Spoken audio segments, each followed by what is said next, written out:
ज्या घटना वर्तमानात म्हणजे सध्या चालू आहेत हे सांगण्यासाठी प्रेझेंट टेन्सचा वापर करतात. प्रेझेंट टेन्सचे एकूण 4 प्रकार आहेत. मागच्या व्हिडिओमध्ये आपण सिंपल प्रेझेंट टेन्स पाहिला. सिंपल प्रेझेंट टेन्स या विषयावरचा डिटेलमध्ये व्हिडिओ तुम्ही पाहिला नसेल तर वरील आय बटनवर क्लिक करा किंवा खाली डिस्क्रिप्शनमध्ये दिलेली लिंक चेक करा. आता आपण कंटिन्युअस प्रेझेंट टेन्स पाहूया. कंटिन्युअस प्रेझेंट टेन्स म्हणजे चालू वर्तमान काळ. चालू क्षणी घडणाऱ्या घटना किंवा भविष्यातील निश्चित घटना या प्रकारच्या वाक्यांसाठी कंटिन्युअस प्रेझेंट टेन्सचा वापर केला जातो. कंटिन्युअस प्रेझेंट टेन्समध्ये वाक्यातील क्रियापदे ही येत आहे, जात आहे, खात आहे, मोजत आहे, विचार करत आहे, तयार करत आहे अशी असतात. मागील व्हिडिओमध्ये आपण कंटिन्युअस प्रेझेंट टेन्स म्हणजे चालू वर्तमान काळातील ॲक्टिव्ह वॉइसचे स्ट्रक्चर पाहिले. या व्हिडिओमध्ये आपण कंटिन्युअस प्रेझेंट टेन्स म्हणजे चालू वर्तमान काळातील पॅसिव्ह वॉइसचे स्ट्रक्चर पाहणार आहोत. जसं की a letter is being written by me हे पॅसिव्ह वॉइसचं सेंटेन्स आहे. A letter is being written by me म्हणजे माझ्याकडून एक पत्र लिहिले जात आहे. हे कंटिन्युअस प्रेझेंट टेन्सचे रेग्युलर सेंटेन्स आहे, कारण लेटर हा ऑब्जेक्ट आहे, प्लस इज हे हेल्पिंग वर्ब आहे, प्लस बिईंग आणि त्यानंतर रिटन हे वर्बचे तिसरे रूप आहे. तर आय या सब्जेक्टचे मी हे ऑब्जेक्टिव्ह प्रोनाउन्स बायने जोडले आहे. म्हणून कंटिन्युअस प्रेझेंट टेन्सच्या रेग्युलर सेंटेन्ससाठी ओ प्लस एम किंवा इज किंवा are plus being plus V3 plus subject हा फॉर्म्युला वापरतात. तर रेग्युलर सेंटेन्सचे निगेटिव्ह सेंटेन्स बनवताना रेग्युलर सेंटेन्समधील हेल्पिंग वर्बच्या पुढे म्हणजे एम किंवा इज किंवा आरच्या पुढे नॉट वापरतात.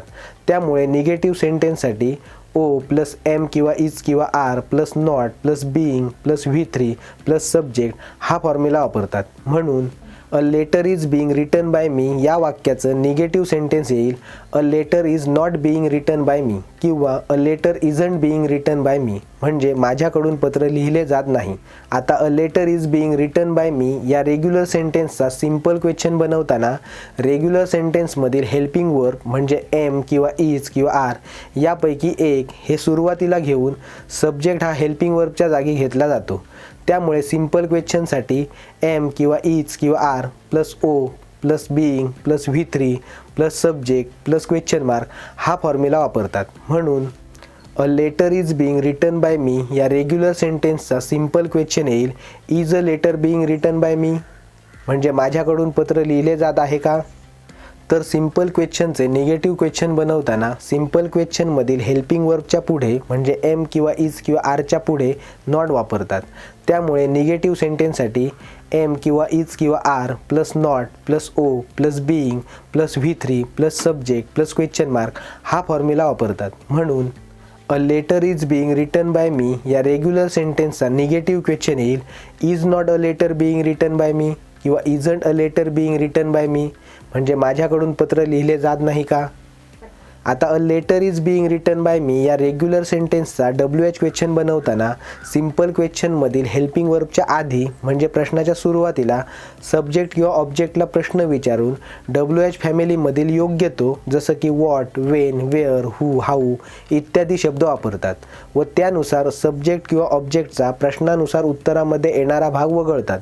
त्यामुळे WH क्वेश्चनसाठी WH प्लस एम किंवा इज किंवा are plus O plus being plus V3 plus subject plus question mark हा फॉर्म्युला वापरतात. म्हणून a letter is being written by me या रेग्युलर सेंटेन्सचा WH क्वेश्चन येईल what is being written by me म्हणजे माझ्याकडून काय लिहिले जात आहे.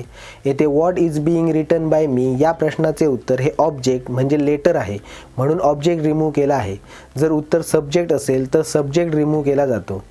तर WH क्वेश्चनचे निगेटिव्ह क्वेश्चन बनवताना WH क्वेश्चनमधील हेल्पिंग वर्बच्या पुढे म्हणजे एम किंवा इज किंवा आरच्या पुढे नॉट वापरतात.